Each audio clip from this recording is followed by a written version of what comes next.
entendiéndose como tal asociado al transporte de sedimento. Y segunda definición, el flujo permanente que producirá la misma longitud de onda de meandros que la secuencia hidrológica natural de caudales. Esa es otra definición. La primera definición hace a la energía, la segunda definición al transporte de sedimento, y la última dice que transporta la mayor cantidad de sedimento más gruesos que 63 micrones con respecto al tiempo.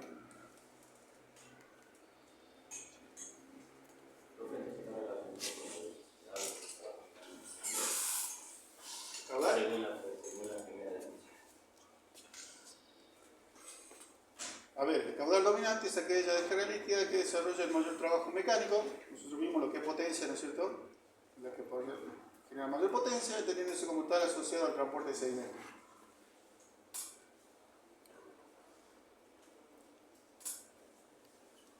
La mayor, el caudal que me genera mayor potencia asociada al transporte de sedimento significa que el caudal que me transporta más cantidad de sedimento, yo lo voy a tomar como caudal dominante. La segunda dice, el flujo permanente producirá la misma longitud de onda de meandros que la secuencia hidrológica natural caudal.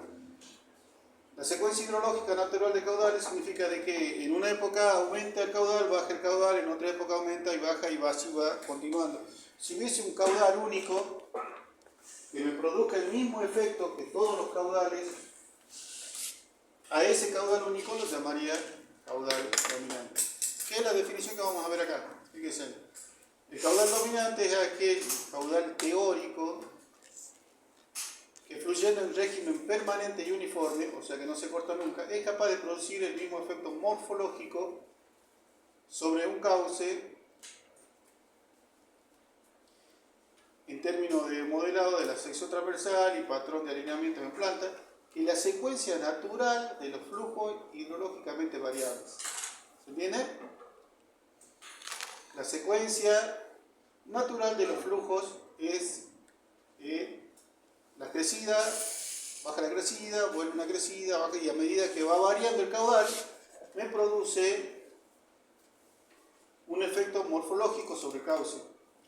Si yo tuviese un caudal teórico que produzca ese mismo efecto morfológico que la secuencia natural, a ese caudal yo lo llamo caudal dominante. ¿Se entiende? ¿Cómo podemos llegar a calcular esto? Existen tres métodos, el geométrico, estadístico y morfológico. El geométrico es muy sencillo de aplicar. Acá hay algunos conceptos que les tienen que quedar bastante claros. Fíjense, tenemos planicie de inundación. ¿Qué era la planicie de inundación?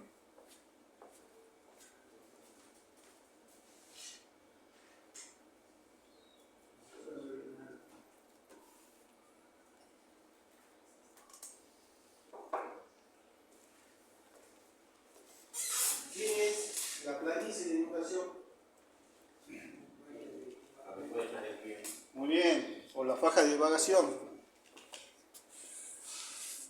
O cuando viene la crecida es donde sector donde se inunda, ¿no es cierto? El cauce principal es el cauce donde en una crecida ordinaria, no en una extraordinaria, sino en una crecida normal, llega, digamos, hasta antes de este nivel. Entonces, este método lo usan los geólogos de la Secretaría de Recursos Hídricos para determinar lo que denominamos línea de ribera. Línea de ribera es un lugar donde separamos el cauce activo del río y delimita la propiedad pública, que es el cauce del río, y la propiedad privada, que vendría a ser lo que está fuera de línea de ribera. Sin embargo, existe línea de inundación. La línea de ribera viene por este punto, ¿no es cierto? Y por este punto. En este punto está la línea de ribera y en este punto está la línea de ribera. En este punto estaría la línea de inundación, acá arriba. Significa que todo este sector se puede inundar. Este sector es un sector de transición, porque si bien no pertenece al Estado, pertenece al vecino de acá, al vecino ribereño, pero el vecino ribereño acá no puede hacer obras a este nivel, a menos que haga una defensa acá, alguna protección, para recién poder hacer obras dentro de este cauce. ¿Se entiende? Muchas veces el vecino hace su tapia acá. Hace su tapia acá y este espacio de zona de inundación queda para el Estado, este también. ¿Y qué hacen los changos que ponen acá? Una cancha. Y cuando vienen a asentarse, ¿dónde se asientan? Acá. Es muy curioso, en otras zonas en Salta, en todo el país, la gente no se asienta en las canchas que están a los costados del río, se asientan en el río. Ya vamos a ver algunas imágenes.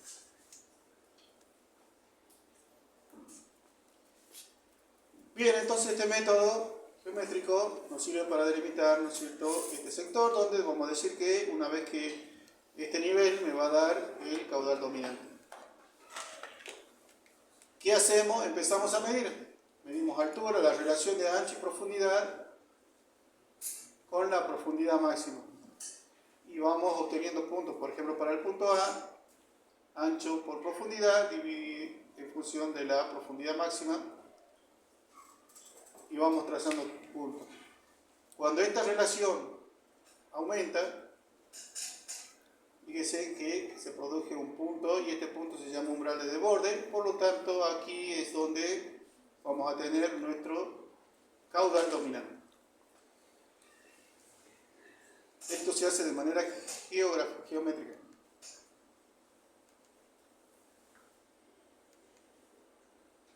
El método estadístico es el método que estudiamos nosotros. El método de buscar las variables hidrológicas, someterlas a una estadística y determinar para un periodo de recurrencia un cierto caudal. En este caso, habitualmente, el tiempo de recurrencia va a ser 1,5 o 2,4 años. Esto es lo que se debería hacer en la mayoría de los casos, ¿no es cierto? Hacer un método estadístico con estas dos variables, con estos dos tipos de recurrencia, determinar un caudal. Ese caudal lo ingresamos al XRAS y el XRAS nos va a dar la línea primera, porque nos va a marcar dónde es la zona de inundación para ese caudal y nosotros ahí vamos a determinar dónde es el cauce activo.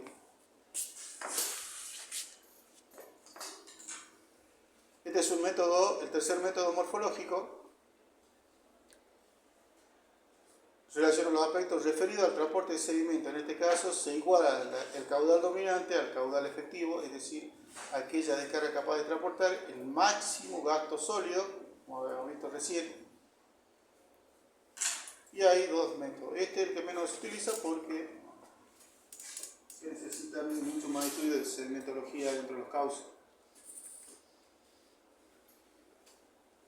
Dentro de lo que es el caudal dominante, vamos a hacer unos comentarios teniendo en cuenta que el concepto de caudal dominante del río es posible clasificar la metodología existente en geométrica, estadística y morfología, siendo esta la última la más recomendada para su aplicación. Sin embargo, es la menos utilizada. Los métodos morfológicos se pueden aplicar en conjunción con la modelación hidráulica en tramos de interés con el paquete RAS. Este paquete RAS tiene la ventaja del modelo, tiene la posibilidad de seleccionar un conjunto de ecuaciones de transporte que permite unir elementos para poder ajustar una función sintética al caudal líquido y gasto sólido. Este es lo más recomendado, el método morfológico, pero fíjense en que lo podemos hacer también con el RAS. Sin embargo, el RAS usa una herramienta que de forma sintética analiza lo que es caudal sólido y caudal líquido. Necesitamos saber el gasto sólido. ¿Alguna consulta de caudal dominante? Lo vamos a usar bastante. Hay una relación, esta de Lai, que es subjetiva y que nos relaciona, digamos, en forma subjetiva estas variables de de caudal líquido y esta de caudal sólido. ¿Y en qué consiste en esta balanza? En equilibrio, los cauces siempre van a buscar este equilibrio. El equilibrio dice que con cierto material, ahí está, tenemos material, ¿no es cierto? Tenemos diámetro de sedimento, pendiente, caudal. Si es que aumentamos o disminuimos cualquiera de estas variables, caudal sólido, el diámetro del sedimento, la pendiente, esta balanza va a dejar de estar en equilibrio. Si deja de estar en equilibrio, va a producir agradación o va a producir degradación. Degradación es erosión, ¿no es cierto? Una vez que si yo aumento el caudal, fíjense, entonces viene para acá, por lo tanto me va a producir erosión. Esta balanza va a tratar de volver al estado de equilibrio, cambiando la cantidad de material. Por ejemplo, y si de repente por alguna obra o por algo se aumenta la cantidad de material en el cauce, fíjense que se va a volcar para acá, y entonces el cauce va a buscar el equilibrio cambiando la pendiente. Esto es de manera subjetiva, como le digo, pero demuestra cómo están todas las características de un río asociadas a un entorno de equilibrio.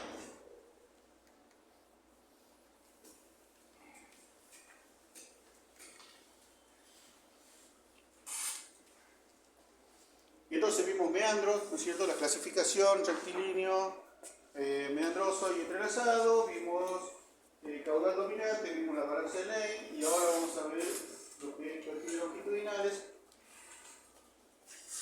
Y estos perfiles, fíjense, en la cuenca alta son bien pronunciados, en la cuenca media hay menos pendiente y son muy suaves a la final, a la desembocadura. Nuevamente, esto ya lo vimos, fíjense, en una etapa inicial hay diferentes. Y cuando, a medida que avanza el tiempo, va adquiriendo este perfil de equilibrio hasta la salida. Esto ya lo vimos, cómo se producen y va erosionando, ¿no es cierto?, hacia aguas arriba, hasta lograr nuevamente el perfil de equilibrio. Esto ya lo vimos, perfil de equilibrio, ¿cierto? ¿Qué pasa si una vez que nosotros tenemos un perfil de equilibrio, se produce una falla? Muy bien, 10 puntos más para el tercer parcial. Esto es nuestro nivel base, ¿no es cierto? De repente se produce esta falla. El cauce va a buscar otra vez el perfil de equilibrio. Entonces lo que va a hacer es erosionar en este sector y depositar en este hasta lograr nuevamente el perfil de equilibrio.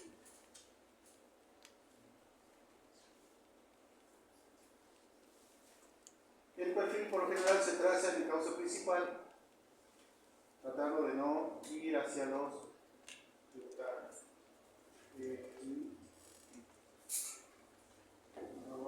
se lo dejo para que lo lean. Este es un perfil de cuasi equilibrio, lo que hablamos más o menos hasta recién.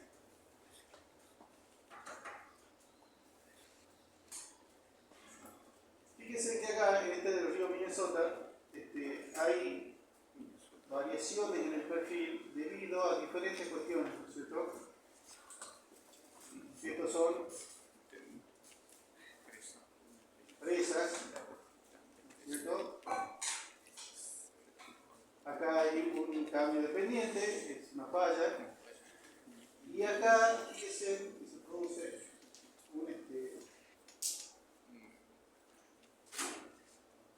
como un taponamiento. No hay una presa acá, sino que hay como un taponamiento que no permite que se forme el perfil. ¿Qué les parece que puede ser eso? ¿Ah?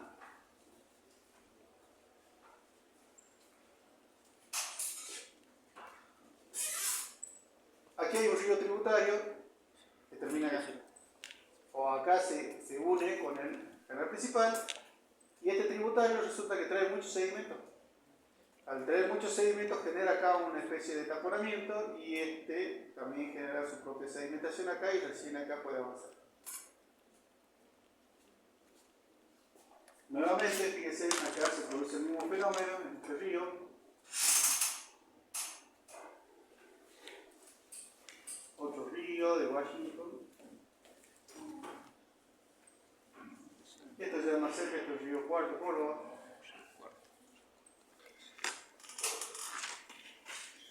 Nuevamente, ¿cómo afectan los procesos locales a los perfiles longitudinales de los ríos? Puede ser por descenso de nivel base, disminución de la cota del agua del cuerpo receptor, aumento del nivel base, ¿no es cierto? Si el agua de repente aumenta, donde estamos volcando el río, ¿qué más afecta el perfil longitudinal? Las obras de presa que vimos recién, ¿qué más puede afectar el perfil? Los ríos tributarios con una enorme cantidad de sedimento y también los desastres del ser humano, por ejemplo, acá en Salta, en el Río Blanco, el río Pescado. Este que vemos acá arriba viene desde Iruya, este es el río Iruya que viene por acá, pasa por Isla de Caña, y este de acá es el río Pescado, que tiene otra cuenca diferente, creo que a algún grupo le tocó un punto por acá, y agarra la ruta 18 y termina. Esto es Orán, San Ramón de la Nueva Orán.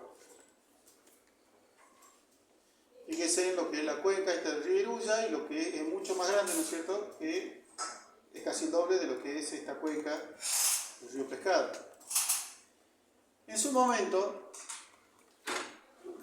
en los años 40, este río venía por acá, se juntaba con el río Pescado, continuaban y pasaban cerquita de Orán.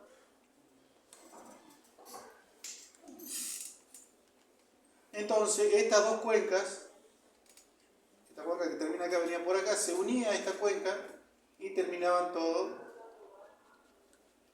lo que producía desborde en este tramo del río, y ese desborde se metía a Orán y hacía los destrozos que quería. Muy inteligentemente, el intendente de San Ramón de la Nueva Orán en ese momento era el carnicero del pueblo, se lo eligió como intendente. ¿Y qué dijo el intendente? Che, si dinamitamos acá, ponemos una dinamita en todo este sector, dinamitamos y cambiamos el cauce de este río, lo mandamos para acá, así estamos más tranquilos. Y le dijeron, bueno, así es que aquí se produjo un cambio, ¿no es cierto? Esta cuenca se mandó por este sector. Fíjense en los rastros que quedan todavía de la época que se hizo la intervención ahí.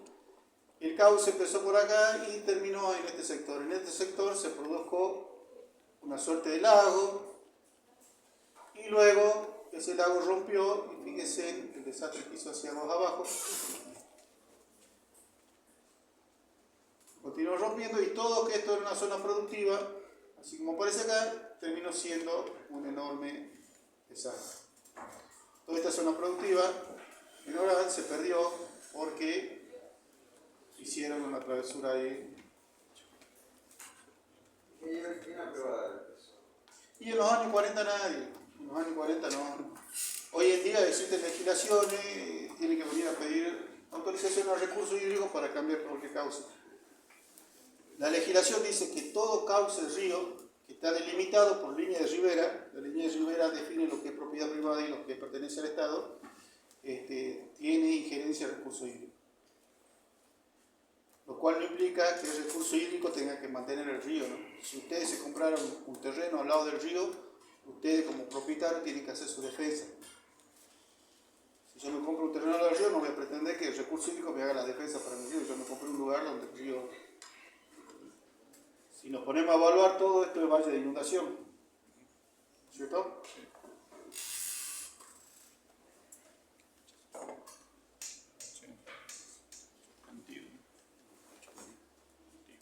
pasó acá? Nosotros hicimos volar ese tramo del río, y fíjense que pasó esto, que el cauce tenía un perfil bastante estable y de repente dinamitamos el cerro y bajó la cota acá. En este punto donde dinamitamos, bajó la cota del nivel del cauce. Entonces el cauce a partir de este punto empezó a erosionar hacia aguas arriba. Fíjense, este tramito de acá empezó a erosionar y continuó erosionando hacia aguas arriba hasta llegar al pueblito de Iruya. Y ahí, ¿no es cierto?, cómo descendió el cauce del río debido, digamos, a lo que pasó en Orán. En su mayor parte, ¿no?, porque los ríos, recuerden que siempre van a tratar de ir descendiendo a un ritmo mucho más lento, sin embargo, por ese intendente, bueno, desde ya hace 10 años que tenemos serios problemas acá en Iruya. En Iruya, el pueblito de Iruya, tenemos el río Milmahuasi acá arriba y en el norte y hacia el sur tenemos el río Colanzulí. Y a partir de este punto se llama río Iruya hacia aguas abajo. Esto es en los años 40. Fíjese, acá está la iglesia, ¿no es cierto? Acá está la cancha de básquet. Uno podía caminar desde la cancha de básquet hasta este punto, casi en el río acá, del otro lado del cerro. ¿Qué pasó? Al bajar y descender, acá nuevamente está la iglesia, aquí está la canchita, se cortó acá, este sector ya no existe más, y acá este sector de acá quedó en este pedacito que se ve acá arriba. Al descender el cauce del río Colanzulí, también descendió el cauce del río Milmahuasi. Al descender los dos al mismo tiempo, se produjo ahí un corte, porque antes iban por acá el Colanzulí y por acá el Milmahuasi. Se juntaron los dos en este punto y continuaron por el sector del Milmahuasi.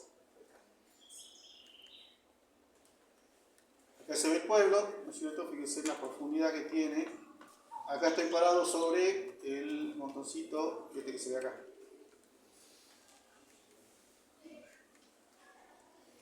Este es Milmahuasi, ese Colanzulí. La altura promedio en este sector son de 60 metros desde la casita que se ve acá hasta el fondo del cauce.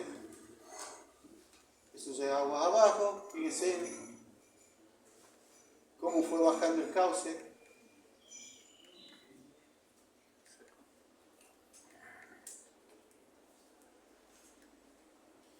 Acá donde estamos parados es, la foto recién era desde acá arriba, ahora estamos parados en el lado del frente. Aquí este barrio se llama Medalla Milagrosa. Y todo esto que vemos acá eran los fondos de las casas. Esta casa tiene el fondo, llegaba hasta por acá, ya se fue derrumbando. Esto ya, la distancia de donde está la casa hasta el fondo del cauce son 60 metros.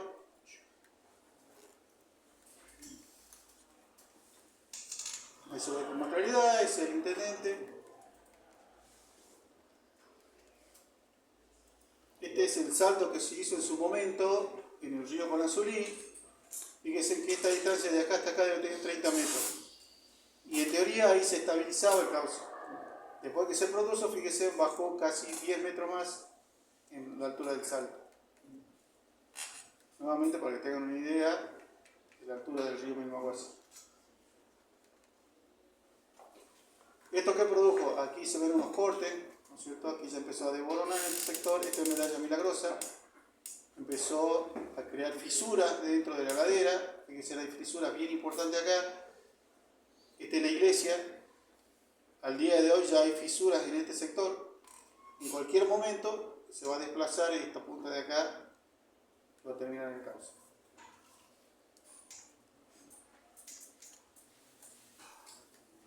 Fisuras en las casas, ¿no es cierto? Fíjense.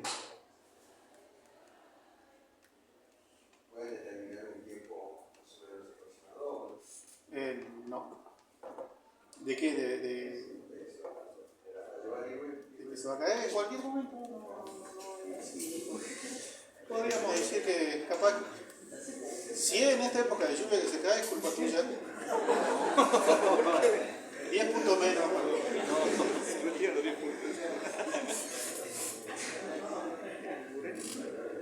El comité de emergencia ya sacó gente, aisló, digamos. Es en altura, acá estamos en aguas abajo. En su momento se intentó hacer defensas de gaviones o diques de gaviones. Vamos a ver más adelante lo que son las defensas de diques y los diques propiamente dichos. Con este material que son gaviones, que es piedra embolsada. Todos saben lo que es un avión. Es un alambre, ¿no es cierto?, que va poniendo piedras adentro y te crean como un cubo de 1 metro por 1 metro que sirven de defensa. No es aplicable a ríos con mucha velocidad y que transportan sedimentos gruesos porque el alambre no soporta cierta cuestión. Cuando pensaron hacer esto, fíjense a dónde estaba el nivel del río, que estaba por acá, entonces hicieron un muro de gaviones acá, para contener el río. Sin embargo, el lecho siguió bajando y fíjense quedaron colgados los alambres desde arriba, donde alguna vez los pusieron. Nuevamente medalla milagrosa, ya vista desde el cauce.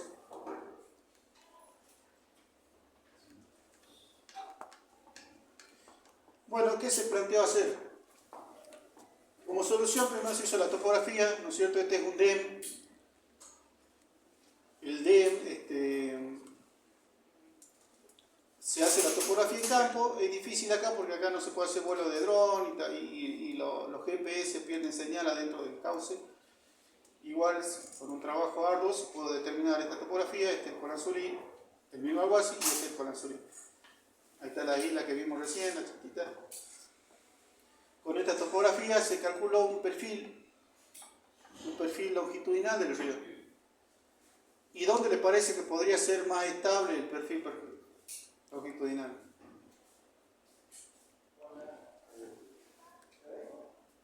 Aguas abajo. Acá aguas arriba ya se interviene un montón de veces poniendo cuestiones, entonces aguas abajo tenemos un perfil prácticamente que el río ya adoptó ese perfil como perfil base. Entonces aquí calculamos un perfil. Fíjense. En este sector, aquí está la isla, estábamos parados recién, de Iruya, esta es la isla un poquito más abajo. Se diseñó, más que nada por el afloramiento rocoso que hay de este lado, un muro controlador de fondo, que en realidad es una presa controladora de fondo. Y acá un murito para evitar también ciertas erosiones en pie. Y esto consistía en levantar diques y lograr rellenar este sector. En la próxima temporada armar otro dique y seguir rellenando y así hasta obtener una altura, creo que era de 15 metros esta altura, para lograr, digamos, estabilizar todo el sector. En este sector está Iruya, estabilizar el sector del pueblo. Fíjese, consiste en diques de pequeñas alturas para diferentes tiempos, ir incrementando el nivel de los diques hasta llegar al definitivo que me cause esta altura de sedimentación. Y aparte, para proteger los dientes de acá de erosión, se hizo esto que era de hormigón, el material. Esto es de piedra, de mampostería de piedra, con un núcleo. Ustedes deben saber más que yo acerca del dique de tierra, así que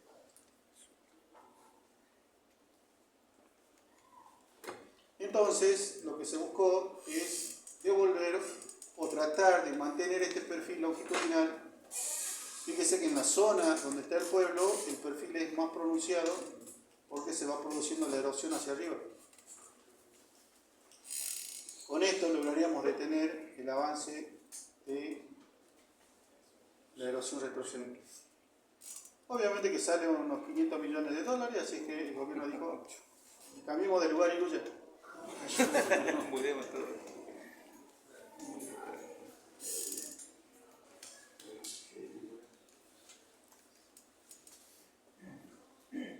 Esto es el puente de ingreso a Isla de Caña.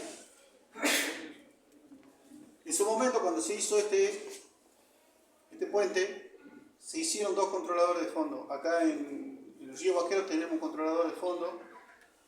Para este puente se hicieron en su momento, Vialidad de la provincia hizo dos controladores de fondo. Por este fenómeno que vino bajando el nivel, estos controladores de fondo no tuvieron el suficiente mantenimiento. Fíjense que esta es la forma que tenían, eran de hormigón, una muy buena obra.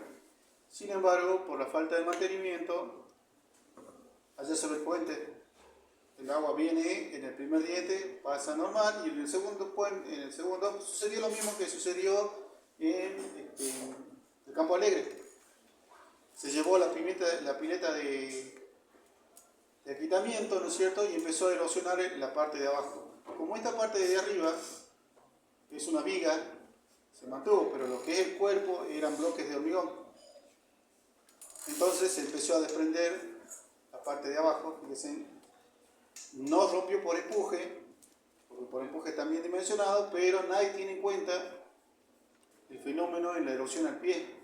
Y eso es el principal factor que causa los desastres en este tipo de obras. Fíjense que esto en su momento era una viga hermosa, ¿no es cierto? Y fíjense en la erosión que tiene acá, el cauce que le produjo en la parte superior. Con el tiempo se llevó el primero que nosotros vimos, y se llevó el segundo también que aparece acá, que ya no existe. Bueno, vamos.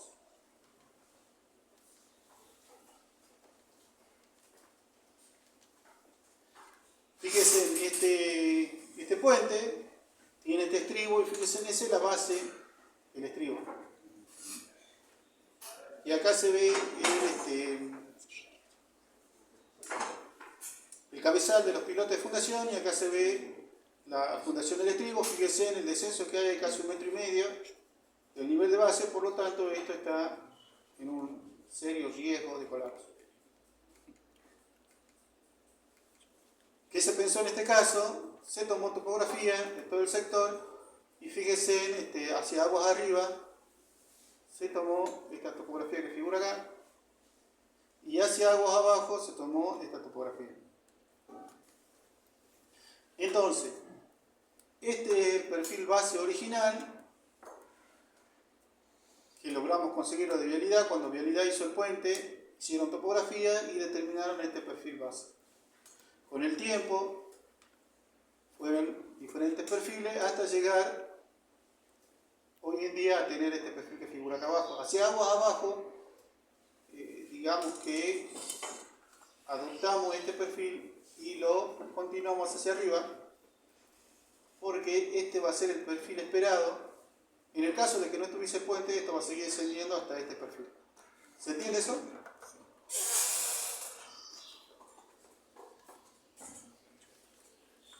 Entonces, una vez que tenemos el perfil esperado, que lo proyectamos a partir del perfil aguas abajo, vamos a ir y vamos a poner como condición de borde de que lo único que queremos que no se descalce va a ser este cabezal. Entonces vamos a proponer diferentes estructuras para ir reduciendo, ¿no es cierto?, este perfil, y lograr así. Estos saltos tienen